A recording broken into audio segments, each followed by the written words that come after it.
Welcome to the Diversity Pivot Podcast. I'm your host, Julie Kratz. I am thrilled you are here with us today.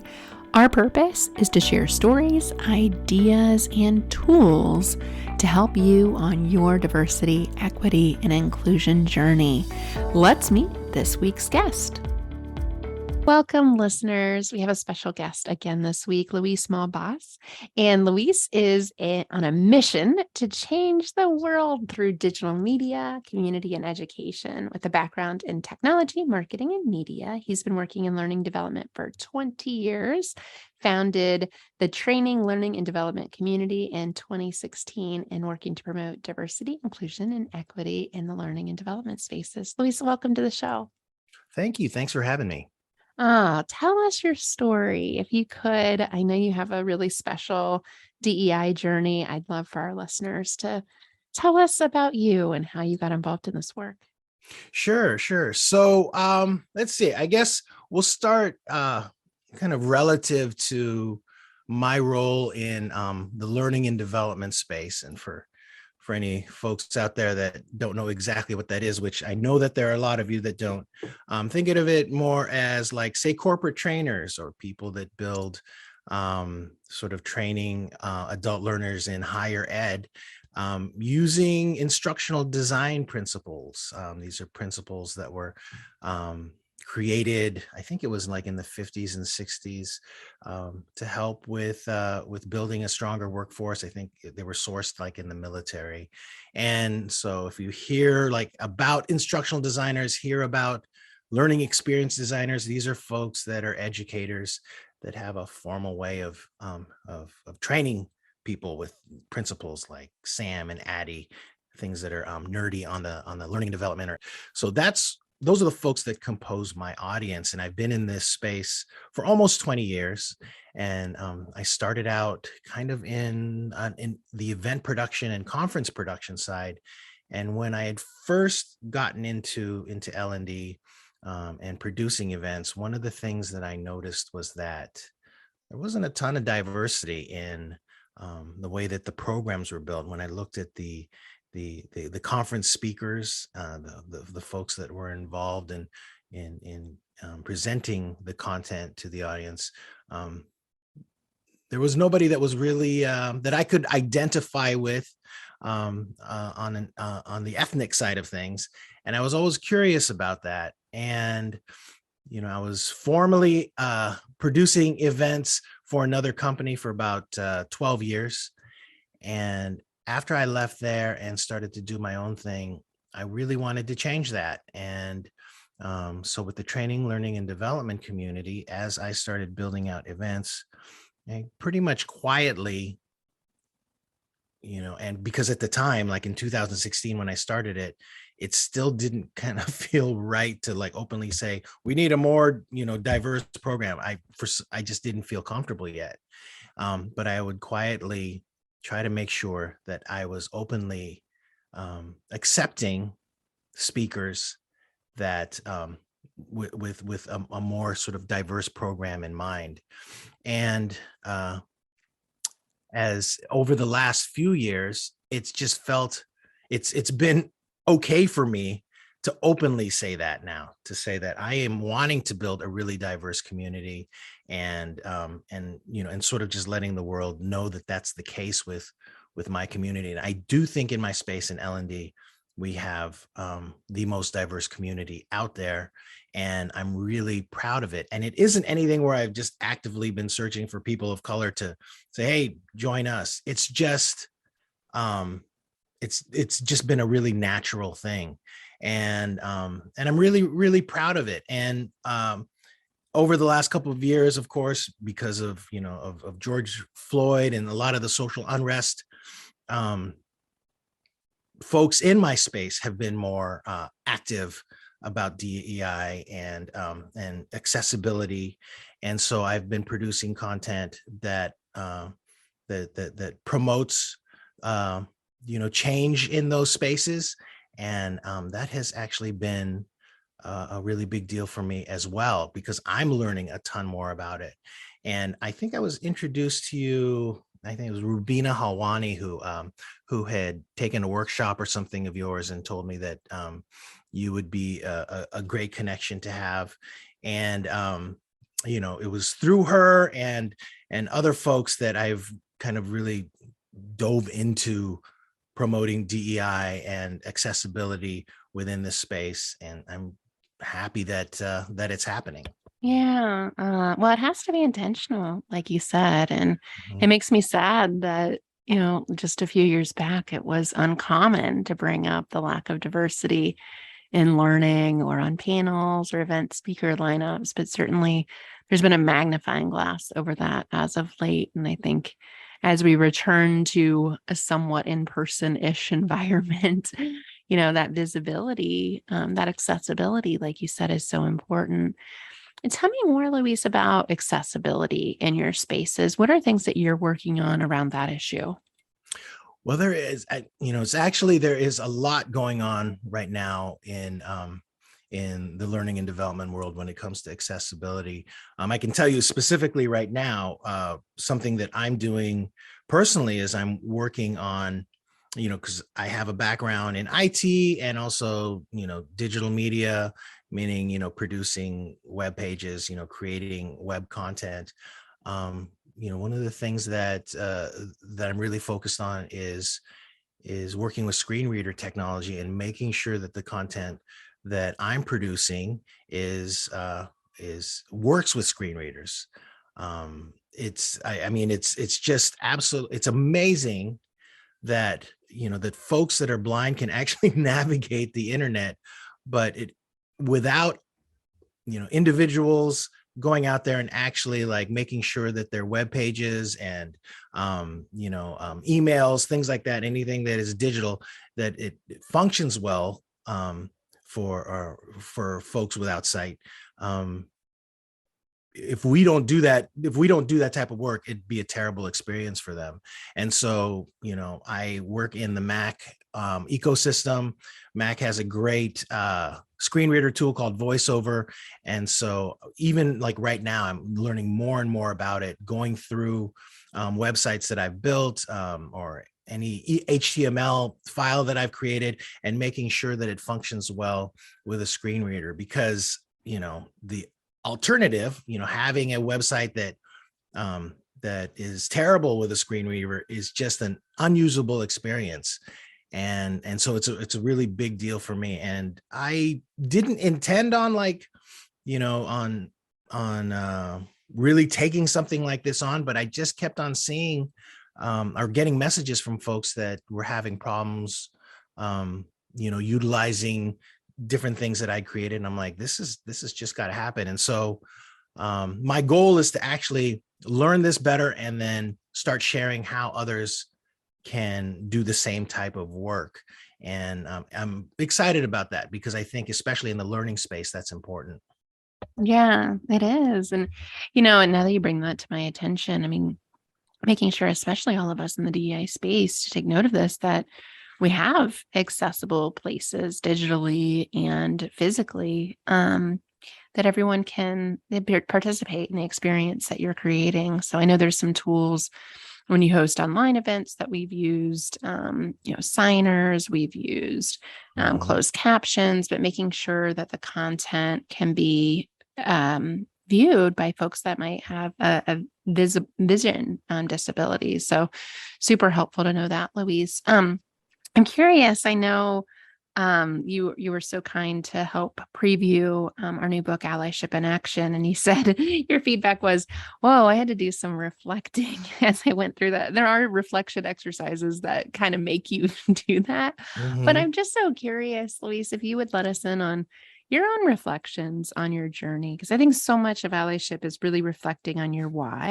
and why it's important to you. And I know you have your own unique lived experience to bring to the story. Right, right. So, Julie, wonderful book. I really enjoyed going through it. It was fantastic.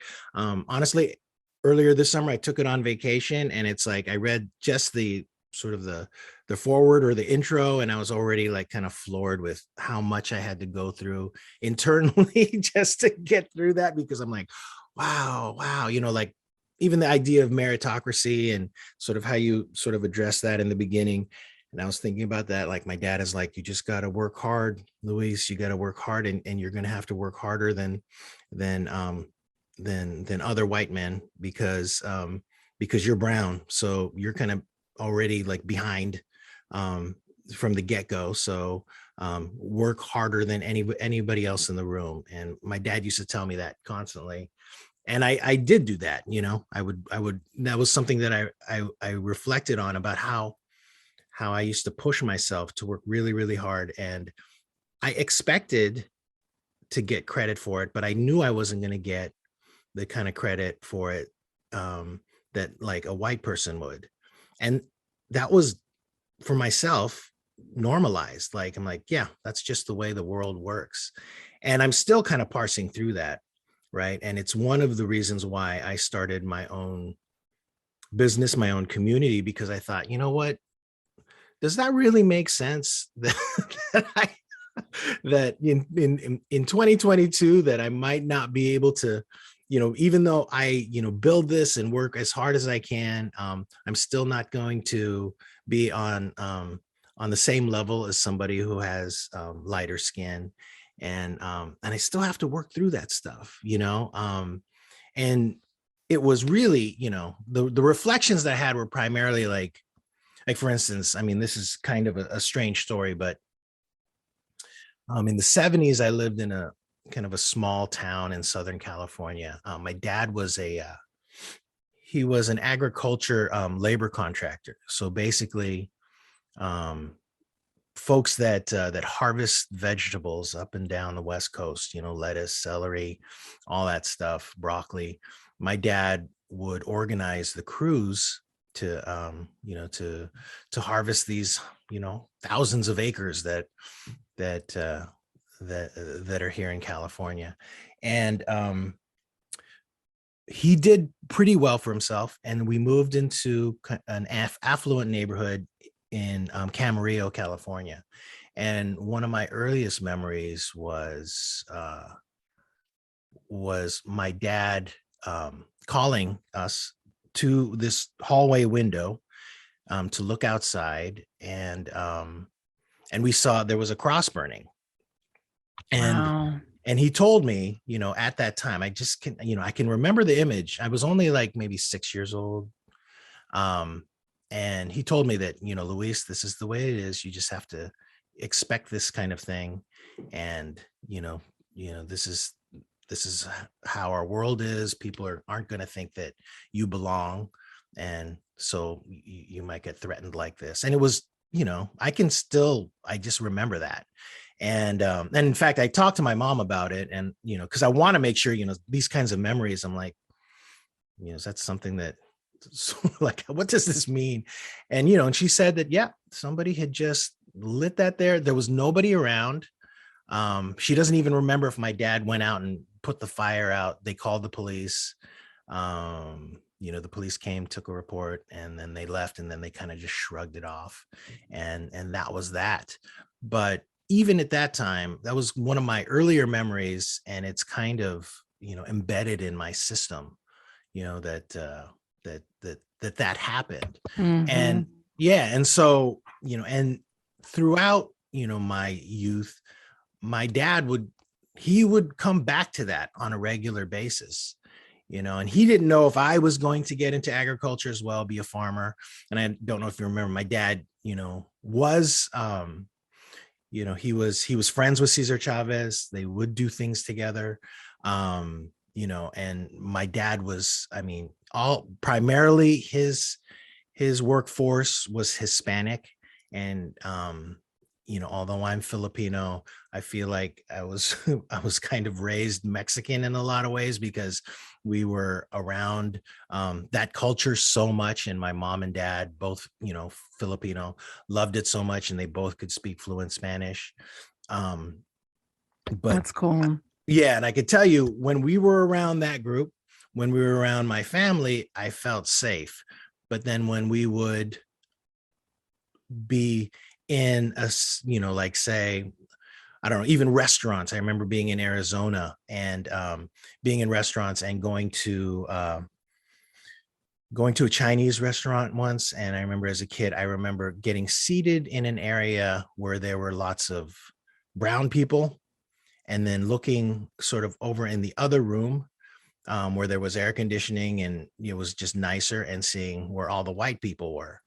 And it was just, it was a different thing. And so I know that for myself, like as I was getting older, I'm like, this just isn't right. And I have to figure out a way. How do I navigate through this? So I know I would use all the resources I could, like my intelligence and my and how hard I work. I would do everything I could to help whoever my bosses or managers were, help them succeed. And I definitely did that. I've been, a part of a few successful companies, and I've helped a lot of other people, make a ton of money. But when it came to me building my own thing, it was sort of a challenge to say, okay, Luis, you do this yourself and let's see how far you can get. But what I've also realized is that when it comes down to it, I'm not that interested in being financially successful. I'm more interested in just having an impact and helping the next person, maybe like me or similar to me, just helping them sort of overcome some of the challenges that I had. That's just really important for me. Yeah. But yeah. Leaving the world a better place for others. Yeah. I think that resonates a lot with people that have kiddos, right?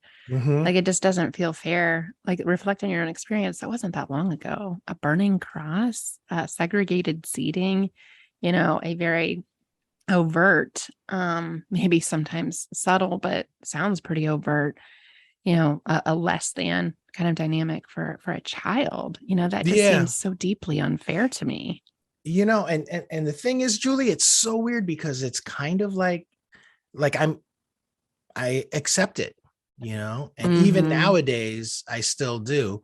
There are things that are automatic to me. Like my wife is white, and when we check into a hotel, I feel more comfortable letting her check in than me, because more than likely I used to work at hotels. So more than likely she'll probably be able to get a better room than if I went in. Like it's just like everyday things. Like, yeah. But I don't even think about it. But then I mentioned it to her once and she's like, what? And I'm like, yeah, you're going to get a better room. Like the last time we stayed at a hotel in Pismo Beach recently. And I'm like, yeah, you check in. And I'm like, you'll see. Oh. And so she checked in and she got the room we got was like at the end of the building with close to the beach that had extra space to it and just all this stuff. And I'm like, see, wow. I told you, you will always get the better room. If I got the room, we'd be next to the ice machine in the elevator. And, right. But I say it and it's just kind of like, I don't know. It's sort of humorous to me, but it really isn't that cool. No, it's not. I don't mean to laugh at it. It's just like so stark to me how these messages are just embedded in our society still today. And I think for listeners, especially like your wife, like has a different vantage point because she sees what you go through on a daily basis. But still, if something doesn't directly happen to her, it's hard to see what you haven't experienced. And the hotel story is a great example of that. Like, wait, what? Like she didn't notice that difference, but you noticed that difference because you've lived your life in a way where you've seen those differences. And so I think especially for white people, sometimes for men in the conversation around gender, for folks with all their abilities, when the conversation about disabilities, like that's why allyship's so important, is because what you haven't experienced is very difficult to articulate. It's very difficult to empathize. So you really have to marinate in these stories. And I'm so thankful for your vulnerability in sharing those stories because people like to distance themselves, myth of meritocracy, like you said, oh, it's all equal now, things have changed. That's the way in the past, all these apathetic statements that people love to give me as excuses. And your story really articulates this is still very much a systemic problem. this is very much still alive and well. Hmm. and Hmm. and at the end of the day, I mean, to have someone feel less than or not as valued because of the color of their skin, their ethnicity, their gender, etc., Hmm. it's really hard, I think, to justify that. But if we could wake folks up a bit more, I know you mentioned the last few years, definitely we've seen as a wake up call for folks. But and there's also kind of a backtracking that we're having right now, the DEI conversation where, where it goes next. How do we keep people excited about this? Which seems like super frustrating thing for people like you and I that are doing this work every day. But what would you offer to folks that are like, yeah, I read the books, I did the things, I care and I want to be supportive and maybe I've kind of, not for lack of a better word, kind of flatlined or kind of, went back to quote unquote normal. I wonder what you'd offer as things to keep folks fired up and focused. Right. Well, one of a really basic thing that I do is, and even just on the political side of things, I just where I put my money is really kind of important. And like in my industry in particular, like before I, invest in a product or, you know, expend any resources towards anything, I will take a look at, um, what who their about page is, like say the employees, and I'll just sort of take a look at who their board is and see like who is running an organization or a company to make sure that I feel comfortable with spending my dollars there. Like for instance, there's one organization in my space that is really, really popular. And I've known for years when I've looked at their board, um, there was like zero diversity in their staffing. And yet, I get regular emails from them where they're promoting DEI initiatives and taking courses on DEI and just all the, even accessibility, just different things. Yet there is no diversity in the makeup of their teams. Right. And so, so I'm not going to, spend any money like, doing any of their courses or anything like that. I'd rather go somewhere where I feel, just matches what I'm looking for better. That's sort of Mhm. one thing that I do is I just take a look at that, because I know, unfortunately, right now DEI is, people are spending money to learn more about it because they sort of have to, and there are people that are creating content for it because it's a hot topic. Like I have seen um, course developers that are creating courses on Web3, on NFTs and blockchain or cryptocurrency, and then DEI, or accessibility, and it's like, what does that have to do with that? Like, why are you creating? Here's another And course it's people will buy. Yeah. right. It's hot right now. It's content that's popular, and and that's just silly. But Yeah. mostly it's like, watch where you're spending your money. Um, and then, really it is, for me, it's just that empathy piece. And a big part of what I try to do with my community is I have regular broadcasts. I do weekly broadcasts with folks where I want to talk to other humans, right? Because I feel like over the last few years, we've just kind of forgotten what each other's voices were actually sound like. And so that's part of what I do is just bring the humanity back. Just because that empathy piece is really, really important to me. Yeah. Yeah. Talk I think of DEI work as building bridges, through Mhm. empathy. Like, that's what connects us is empathizing with each other's different lived experiences, much like you've shared in your story. And I think, yeah, companies have been very opportunistic with DEI. I think there's a very much, just like so much of our world, very polarized, where I know I deal with this in DEI work where folks are like, whoa, white woman, what are you doing here? And then I get on the other side, oh my gosh, I'm so thankful that I care about it too. And I didn't think I could talk about it. So seeing you talk about it makes me feel more comfortable talking about it. So I Mhm. always feel like this tug back and forth between those extremes, or, people thinking that it's too much, or it's too little. And it's like this just right in the middle too. And I think really reflecting on who you do business with and making sure that they are not just talking about DEI, much like the organization you mentioned, but they are doing DEI and they are Right. reflecting that with their representation and their culture and the people that they're hiring and promoting and all those things. And so we know it's a journey. I mean, if your board or your leadership team isn't super diverse yet, like that's clearly an opportunity and one you should probably work on real quickly, but you're not going to change it overnight too. And so just knowing having some diverse representation with a goal to get better, I think listeners, people will accept more of that. But saying you support DEI and then having a very, very non-diverse representation doesn't feel good. Right. No, totally. And be willing to make mistakes. You're just going to, Yeah. right? And you just learn from that. And that is what you're after, right? You just to make that progress, you're gonna stumble. Yep. And and I do it all the time. I mean, I get called out on my pronouns. I, and it's just, I'm gonna just do better. That's all you can do. And I'm comfortable with that, so when you're talking about these issues, just be willing to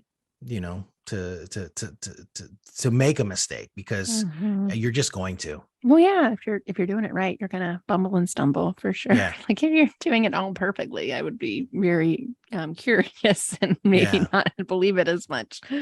Yeah. Yeah, Luis, I appreciate that insight. It's been so fascinating to talk with you today. Thank you. Tell our listeners more about your learning community. Tell them how they can follow Sure. your work. Yeah. So the training, learning, and development community, you can go to thetldc.com if you want to learn more about us. I've probably done about 1,000 videos. I also have a podcast as well. And really it's just me exploring topics and people of interest in the learning and development space. And so it's really exciting for me because I just get to, like your podcast, just explore people's journeys, understand, how did they get to being the instructional designer that they are. Right now, something that's really relevant within L&D is teachers transitioning into corporate training, because a lot of teachers are just struggling and looking for other opportunities in education. They want to stay in education, but the K through 12 world is really, really tough nowadays. So that's a big thing. But you literally can go to thetldc.com and get access for free to hundreds of videos of conversations that are relevant to learning and development. So check that out. We also have a Slack group that is pretty active, and on social media, we're all over the place, LinkedIn and that type of thing. So if you're career focused in education and just want to learn more, thetldc.com. Awesome. I'll link to that in the show notes, listeners, too. What a cool resource. And yeah, one of the other podcasts I host, Inclusion School, it's about, education and educators and parents and caregivers on Yeah. DEI. And whoa, yeah, K through 12 teachers are really getting a big load of burnout and a big load to have to walk these in between these extremes that are happening in our Yes. schools and Oh, our school board definitely. meetings. It's terrible. Yeah. And I'm a parent. I have an 8-year-old, and we love our teachers and we try to support them as much as we can. And it's difficult. It is difficult, like just seeing it also from the TLDC side of things, where I'm talking to teachers and they're just like, yeah, I just, it was just too hard for me, and I'm just looking for other avenues, and it's hard to hear, so Mm-hmm. I wish that there was something, I've been thinking about it. How can I actually, is there anything else I can do to just help teachers? but that's a whole different conversation, I think. Yeah, well, I think listeners, appreciation and showing our teachers that they're valued and, supporting them. And yeah, I'll just occasionally send messages to check in like, hey, anything in the classroom I can do to help? Or, hey, I'm on the DEI committee. Do you need any resources for that? Nudge, nudge.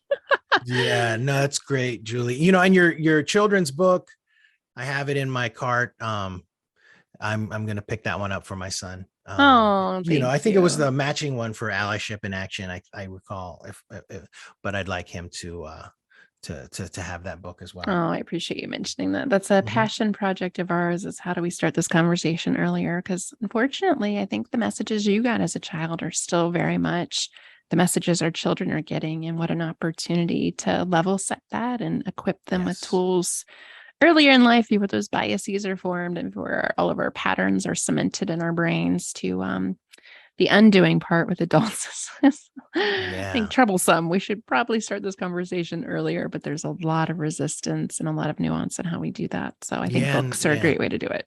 No, thank you so much for taking that on. It's wonderful. And yeah, I'm going to pick that up and then potentially, bring it over to the school and have a couple of the teachers check it out. Oh, thanks, Luis. I really appreciate being an ally, for being here, for sharing your story, for having this wonderful group in this community for folks to share content and to learn, and just appreciate your spirit in this world. I know you've lifted up my spirit today. Thanks for being with us. Yes. Thanks. Thanks so much, Julie. Thanks for having me. Thank you for listening to this week's episode. Allies are necessary for positive change. If you are on the journey to becoming an ally, we invite you to participate in our brand new Lead Like an Ally online program, or get a copy of our new book, Allyship in Action, available on Amazon. Both are helpful tools that meet leaders where they're at and help provide tools for professional and personal settings. Head over to nextpivotpoint.com to get started today.